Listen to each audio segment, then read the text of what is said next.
Comm 102 informative speech on how to be the greatest salesman.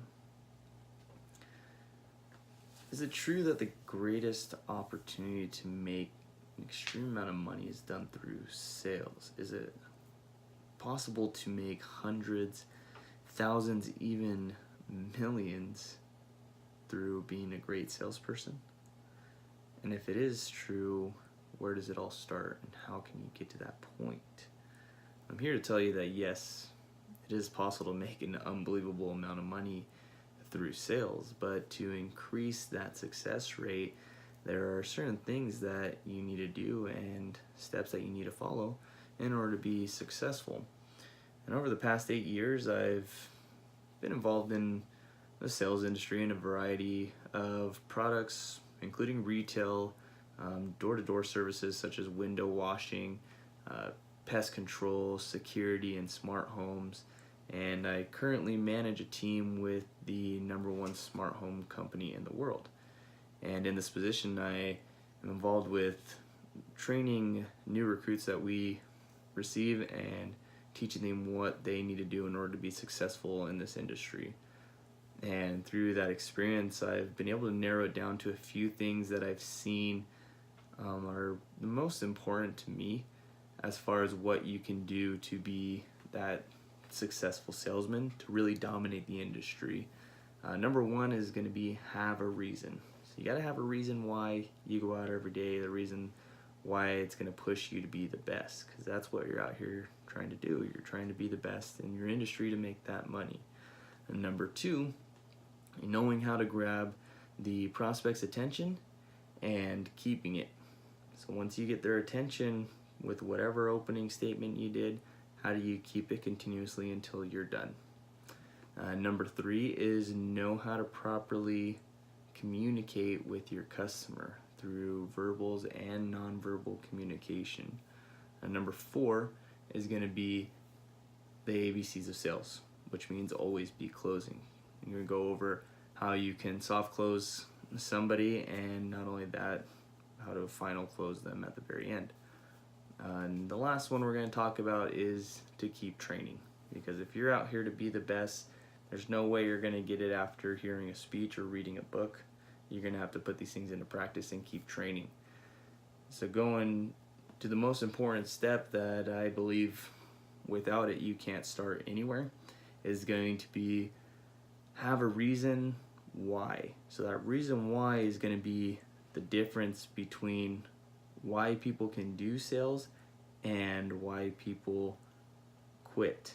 So if you don't want to be someone that quits after trying it after 1 or 2 days just because it gets a little bit hard, this is the one thing that you're going to have to do to motivate you to keep going. And there's a quote that I like by Daniel Pink, and it goes, "Human beings have an innate inner drive to be autonomous, self-determined, and connected to one another. And when that drive is liberated, people achieve more and live richer lives." So what I like about that is liberating that drive. So when you're able to liberate the drive, you're really setting it free to where you're able to be the best at what you're doing. You want to dominate the competition. You don't want to be another mediocre salesperson that just making ends meet. You want to be the best because that's where the money's at. If you're the best out there, there's no real competition. You know you're going to sell every prospect that you have. So get to the point where that reason out there is not just being the best, but it's the beginning. You need to also have a reason why that keeps you going for those bad days. Meaning, in my line of work, then direct to home, I have to knock doors every single day. So I have to go out, and the prospects that I find, I have to knock on their door and go straight to their home.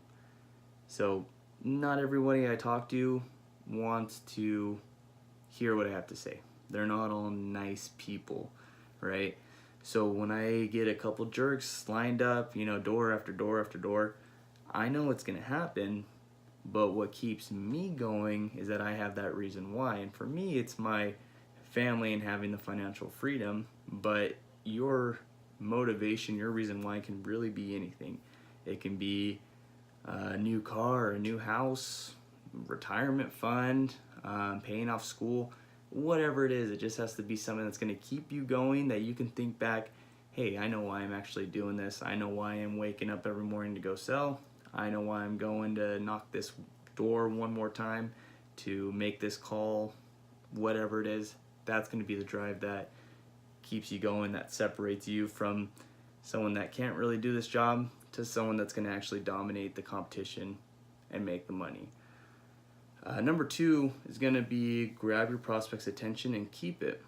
So what does that mean? An example would be when I go door to door, talking about the industry that I specialize in, when I knock on their door, they have no idea who I am and what I'm doing. Before I showed up, they were doing something else. It could be cooking, it can be helping their kids with homework, studying, recording a speech for a class, anything. But then I showed up, and now I want them to listen to me, stop what they're doing, and listen to me.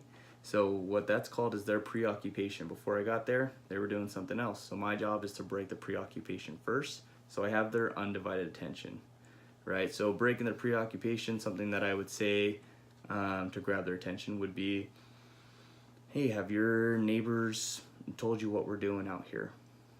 Kind of giving them the idea that everyone knows what we're doing, and if you don't know what's going on, you're kind of out of the loop.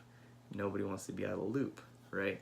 So little things like that are things that you'll find that are going to work, but you just have to say something that's going to break their preoccupation.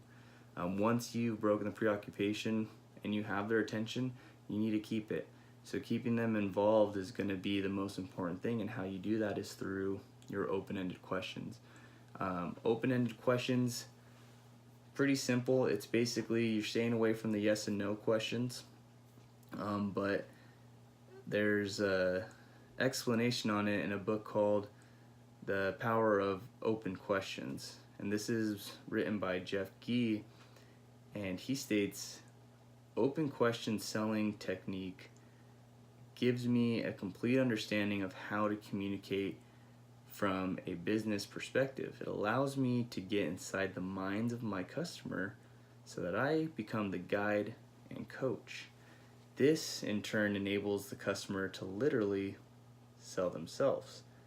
So what he's saying there is, by asking certain questions, asking the right questions, you're tailoring that sales pitch to your customer at that point in time, meaning you're finding out what their hot buttons are, what they really care about. If they got broken into, talking about security again, if they got broken into from their cars, then they want a camera focusing over those cars, right? So you ask these certain questions to kind of pry them open, to know who they are, and then you're just guiding them, coaching them to what they actually need, not whether they want it or not, because they at that point are going to know that they do want it.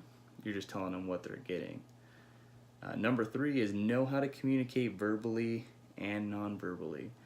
So what this means is verbal communication, or verbal communication is basically just us talking, saying the right things at the right time, using your open-ended questions. That's a form of verbal communication. But the biggest mistake is using those non-verbals to really get the point across. So non-verbal communication would be things like eye contact, hand gestures like I'm doing right now with my hands, head nods, smiles, things like that, where you're leaning in to tell them something important so they know it's going to be almost like a little secret. Anything to get them involved. You need to be using every tool that you have. And something that I read on in a University of Wisconsin study, they stated that approximately 65 to 70% of social meaning of a conversation or an interaction is carried by nonverbal channels. And they go on to explain that nonverbal communication has more impact on a message interpretation and influence than verbal communication, which some people are going to find weird, because you think, I got to be saying something that's going to get the sale. But if you're not combining the two, if you're just standing there talking, they're not going to feel like you're a real person, like you're genuine in what you're saying. So once I find out what they actually want, what their hot buttons are, like I mentioned before, I'm going to be using these nonverbal communications to show them where things are going, pointing out different things, painting that picture for them. Like I said, leaning in to tell them certain things that are important, kind of nodding my head and agreeing with them, saying this is a location that you would want, right? And of course they're going to say yes because I'm already nodding my head. If I'm smiling at them, they want to mirror that behavioral mirror. They want to do what I'm doing just naturally. If I'm smiling, they're going to smile. If I'm nodding my head, they're going to nod their heads. It's something that we do as humans and don't even recognize it. If you, next time you watch a video and somebody's smiling, you're going to smile a little bit just because we all want to be happy, and that's what we do. The last thing we're going to talk about is always be closing. So soft closes throughout your sales. That is probably one of the most important things when it comes to finishing the sale, because you don't want to all of a sudden say, all right, what do you think? Are we going to do this or not? That's kind of the worst way to go about it. You want to be making small steps of progressing, knowing that you're going to get the sale before you waste all that time. So soft closes would be like option closes. If I'm going through a sales process and I want to make sure that I know where they're at, I'm going to ask them to decide between two different things, which kind of gives them takes away the ability for them to say no, which is the most important thing. So if I have my panel that controls the security system, I'd say, okay, Mr. Customer, would you like your panel over here closest to the garage where you guys normally come in and out of, or would you like it closer to the bedroom? And that way they have to think about two different things, and whatever they decide, it doesn't matter to me, because them deciding I want it by the garage or I want it by the bedroom is basically that customer saying, I'm okay with what you're doing, let's move on. So you've now progressed with that soft close and you're one step closer. So I do a couple of option closes before I make that final step to close out the sale completely. So doing option closes like that, where would you like the camera? Over here by the garage or facing the back? Even if they say, well, I might need two different cameras, then that's better for you because more product commission for you, right? So option close is going to be your trick to basically progress the sale, to know at the final point that you're definitely going to get the sale because he's been, or she has been, progressing that sale with you the entire time. It's important that when you do get to the point that you're going to make that final close, that you're closing on a high note, not on a low note. Seems simple enough, but what I mean by that is you want to close on high emotions, right? You want to make sure that that customer is so excited on what they're about to get that whatever you say at that point on is not going to make a difference. Meaning, well, let's take this for example. If you're selling a car and you're showing that customer, that prospect, look, your car can do this, it can do this automatically, these seats, this, whatever, you're showing all the benefits that they get in that car, they're getting really excited and they're seeing themselves with that actual product already in the future. In their heads, they already purchased the car. Obviously, they know there's a catch as far as like how much it's going to cost. They're expecting that. Nobody's that ignorant where they're not going to expect some sort of cost, because nothing's free, right?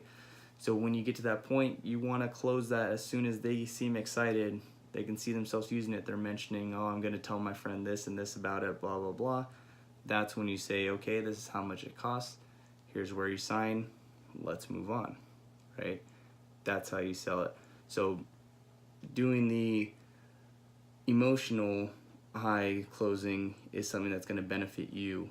As far as the research to support that, Yulon Lee of Ubaya University of Economics provides this hypothesis: a stronger feeling of happiness that is triggered by consumers' impulse buying will result in a higher post-impulsive buying satisfaction, which means that as they make this purchase, if they made it emotionally, they're going to later justify that logically because they know they wanted it at the time, and now they're starting to put together the pieces once you're gone that they do actually need it. So the last thing we're going to talk about is keep training, right? No one has ever become the best or dominated the competition, as we were talking about before, by just stopping and not learning. If you have set in your mind that you're gonna quit training, then you've basically given up. You've quit learning, right? You need to be obsessed with what you're doing. You need to really push for that next step to where this is what you do, this is what you consume yourself with. Grant Cardone, probably one of the greatest and most successful investors that I know of, in his book, as far as what he tells anybody that's looking to be in this industry, he explains that until you become completely obsessed with your mission, no one will take you seriously. Until the world understands that you're not going away, that you are 100% committed and have complete and utter conviction and will persist in pursuing your project, you will not get the attention you need and the support that you want. It's pretty deep. You need to be completely immersed and committed to what you're doing if you want to get the attention that you think you deserve. So in conclusion, as I have done these sales techniques and followed these steps, I have seen success in them. I've definitely seen my sales progress to where I know what I'm getting into. I'm going into every sale with confidence, knowing that I'm going to close them if I can talk to them. The importance of these steps, like I said, begins with the reason why.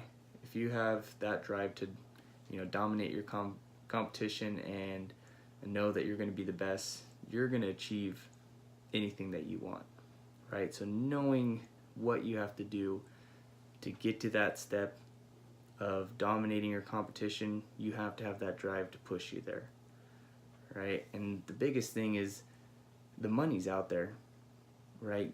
You just have to be able to tell yourself, am I going to go out and start training now, tomorrow, in a year, after 4 years of college, whatever you decide, and you decide if you want that money. Thanks.